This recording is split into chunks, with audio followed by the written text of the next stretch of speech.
Memanfaatkan plastik dan kotak terbuang untuk dijadikan hasil seni amat menarik serta wajar digalakkan. Dan mungkin kerana sebab itu juga, Muhammad Zubair Muhammad Ismail terpilih sebagai pemenang pertandingan Waste to Art Anjuran Perbadanan Pengurusan Sisa Pepejal dan Pembersihan Awam SW Corp 2020. Sebelum ni orang ambil barang kotak timbang dan jual terus. Jadi saya nak cuba buat pembaharuan lah. Saya nak ambil kotak, saya nak ubah daripada benda yang baru, yang lebih menarik, yang lebih bernilai lah. Sebab saya sebelum ni saya ada juga ambil kotak, jual kotak. Kotak harga dia memang rendah lah. Jadi saya nak ubah lebih bernilai lagi lah. Memang hasil seni Muhammad Zubair bertajuk Senyuman Timbunan Kotak Kecil amat menakjubkan. Menurut Muhammad Zubair, semua bahan yang digunakannya adalah daripada barangan terbuang.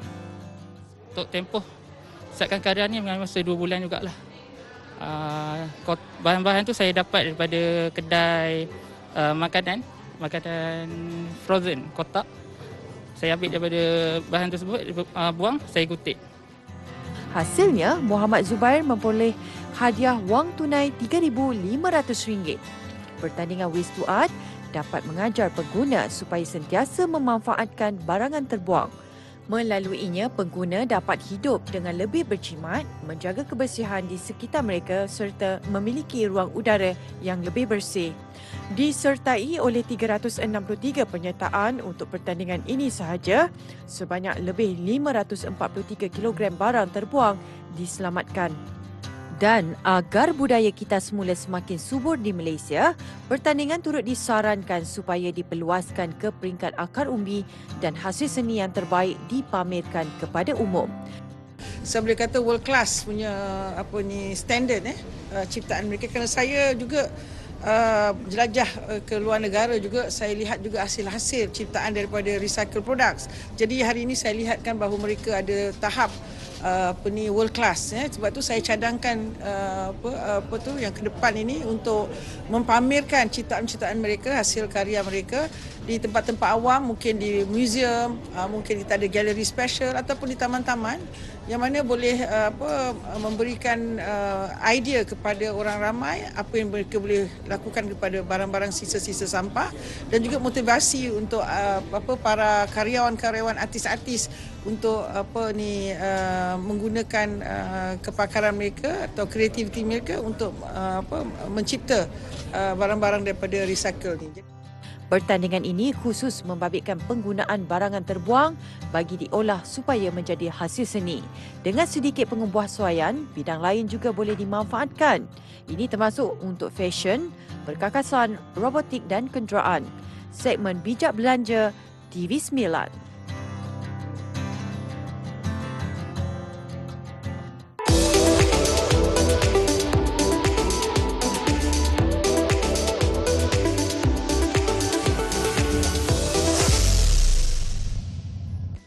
Segmen Bijak Tani. Sama seperti petani dengan kehijauan tanaman mereka, Muhammad Haziq Herul Nizam menjadikan pokok keladi hiasan sebagai terapi untuk minda. Dan kerana minatnya itu, setakat ini Muhammad Haziq sudah mengumpul 25 spesies pokok keladi hiasan. Belum pun setahun menjadi pengumpul pokok keladi hiasan, pengetahuan Muhammad Haziq mengenai tanaman ini agak mendalam. Di sebalik umurnya baharu 21 tahun, Muhammad Haziq aktif berkongsi dan bertanya maklumat mengenai pokok keladi hiasan dengan rakan-rakan yang mempunyai kecenderungan sama di media sosial. Tambahan pula, sebahagian daripada mereka adalah pengusaha nursery. Dia atas faktor dia kurang panas, sebab tu dia mudah terbakar macam ni. Dia sebab terlampau sejuk sangat. Tinggal di kawasan perumahan, hampir setiap ruang kosong di luar rumahnya dihiasi dengan pokok keladi hiasan. Selain dapat mencantikkan ruang, ahli keluarganya turut berkongsi minat yang sama seperti Muhammad Haziq. Hobi ini merupakan investment kepada kita. Sebabnya kita bukan membazir duit dengan benda-benda yang tak berfaedah. Benda ni bakal menjadi investment kepada masyarakat dekat luar sana. Sebab kalau sekarang orang tak kenal, jadi bila ada platform yang sepatutnya kita share dekat semua orang, jadi semua orang akan mengumpul spesies macam tu. Jadi saya rasa tak kisah untuk saya labur ratusan ringgit, ribuan ringgit untuk saya kumpul semua spesies. Pelaburan Muhammad Haziq boleh dianggap berbaloi kerana pokok keladi antara pokok hiasan yang paling menjadi kegilaan ketika ini. Secara am, pokok keladi antara tanaman pilihan untuk diletakkan di dalam premis, terutamanya di pejabat. Ini kerana pokok keladi mudah tumbuh di kawasan redup. Berikut beberapa lagi fakta mengenai pokok keladi hiasan. Bagi yang lebih berani, pokok keladi juga sesuai dijadikan penyeri halaman dan taman. Untuk menanamnya juga amat mudah. Yang penting, pastikan anak pokok keladi yang mahu dicambah itu mempunyai ubi dan akarnya. Koleksi saya yang paling murah ada yang RM20 paling rendah dan yang paling mahal saya ada dalam RM1,800. Dan RM1,800 ni saya tidak tayangkan dekat semua orang lah sebabnya kita nak elakkan sebarang kejadian yang tak diingini. Tambah Muhammad Haziq, selain keladi cat tumpah, turut menjadi buruan ketika ini spesies black coral, black velvet serta melo. Ada yang dipanggil keladi toyol. Ini pula berbentuk seperti Mickey Mouse. Lebih unik, ini pula berbentuk seperti ikan pari. Pokok keladi unik ataupun dikenali sebagai alocasia ini amat sukar diperolehi, di mana pembiakannya yang terhad menyebabkan ianya kini menjadi buruan sehingga ada yang sanggup mencarinya jauh ke dalam hutan simpanan. Bagi yang merancang untuk menanam sendiri pokok hiasan, pokok keladi mungkin pilihan yang paling sesuai.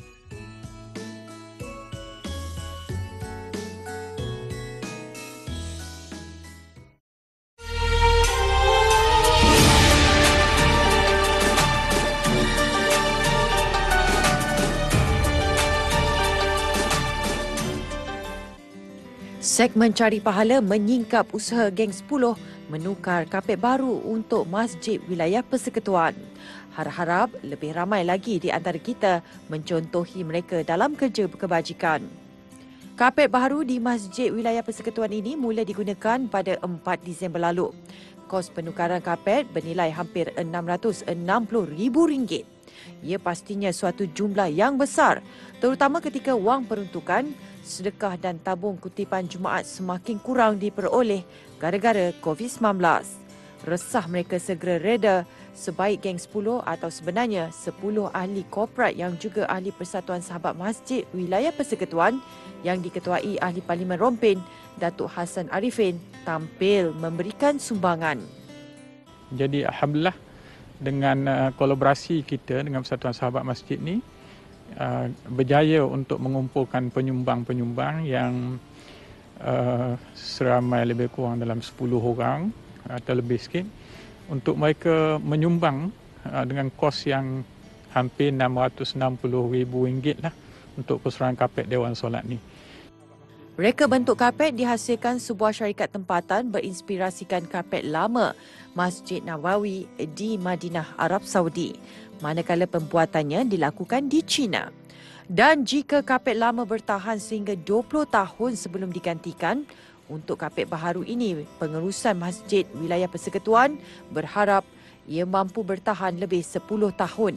Ini kerana komposisi material yang digunakan ialah 20% wool dan 20% nylon serta bahagian bawahnya dilapik dengan getah.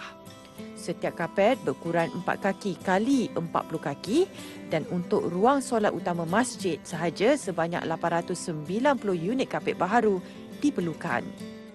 Berkaitan dengan kapet lama yang memenuhi Dewan Solat ni dulu, oleh kerana ruang tingkat atas sana tu dia kapet yang lama tu dah juga rosak, jadi kita bawa sebahagian kapet untuk kita gunakan di tingkat atas. Tapi ada lebihan, sebahagian ada lebihan dan sekarang ni kita tunggu keputusan di peringkat jabatan bagaimana untuk pelepusan kapet tu harus dilaksanakan. Jemaah yang ditemui turut melahirkan rasa syukur dengan pemasangan kapet baharu ini kerana memberikan keselesaan kepada mereka untuk beribadah. Tentu ada, kalau yang dah lama tu 20 tahun kan, jadi dia punya rasa tu, dia punya kelembutan tu dah tak ada. Jadi kalau kita rasa yang baru sekarang ni, kita bijak terasa dia macam terbenam kat tapak kaki. Itulah, jadi mungkin kita dapat rasai semua kan, kalau kita bijak kan. Tengok yang desain baru ni, saya rasa cantik. Cantik. Kalau kita pandangkan daripada cara corak dia dan suasana masjid ni pun kalau kita tengok kan, dia punya latar belakang dia tak gelap. Tapi bila dia ada cahaya dan sebagainya, dia nampak, dia naik di color dia.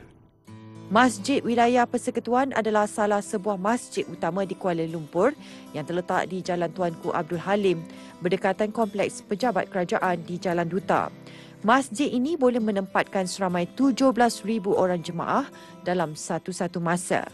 Selain solat dan kuliah agama, Masjid Wilayah Persekutuan turut melakukan aktiviti pengimarahan lain termasuk sebagai tempat pernikahan.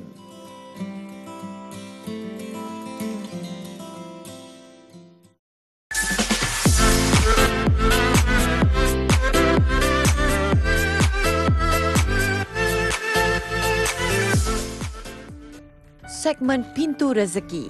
Siapa sangka sejenis haiwan padang pasir yang hidup dalam persekitaran panas dan kering mampu dibiakkan di negara ini. Malah haiwan seakan-akan biawak yang dikenali sebagai dab itu juga mempunyai nilai pasaran yang tinggi di negara ini sehingga mampu mencecah harga RM5,000 sekilogram. Dab popular di Malaysia suatu masa dahulu kerana dikatakan berkhasiat untuk menyembuhkan penyakit, antaranya lemah syahwat. Menurut penternak dab Azhar Muhammad Syapawi, meskipun mempunyai rupa fizikal seperti biawak, dab halal dimakan.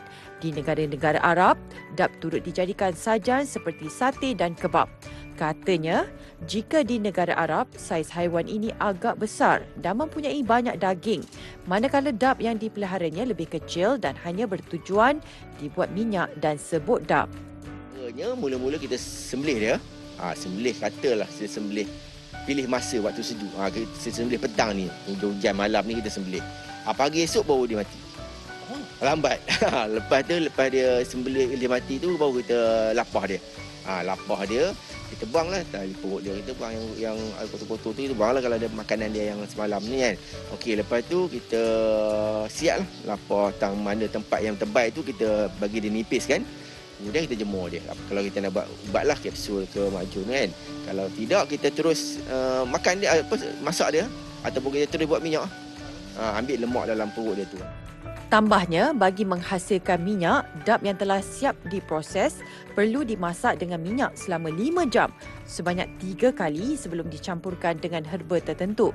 Hanya dab yang telah mencecah berat lebih 2 kg boleh disembelih untuk diproses.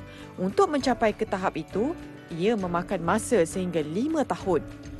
Setiap periuk akan memuatkan 4 ke 5 ekor dab bergantung kepada saiz reptilia berkenaan bersama-sama 180 liter minyak masak bagi menghasilkan kira-kira 200 liter minyak dab.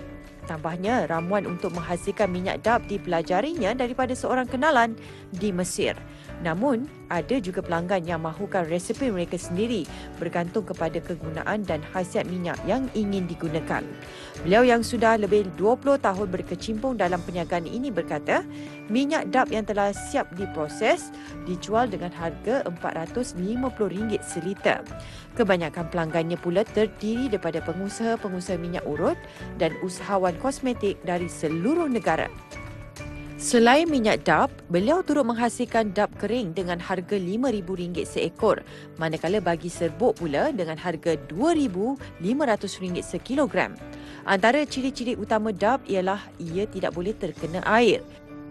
Berdasarkan potensinya, tidak salah jika ada yang mahu mencuba menternak dab. Bermula dengan 2 ekor dab yang dibelinya ketika belajar di Mesir pada tahun 1994 dengan harga RM20 seekor, Azhar kini mempunyai lebih 100 ekor dab. Semua dab ini dibiaknya sendiri di dalam sangkar di rumahnya yang terletak di Kamunting, Perak.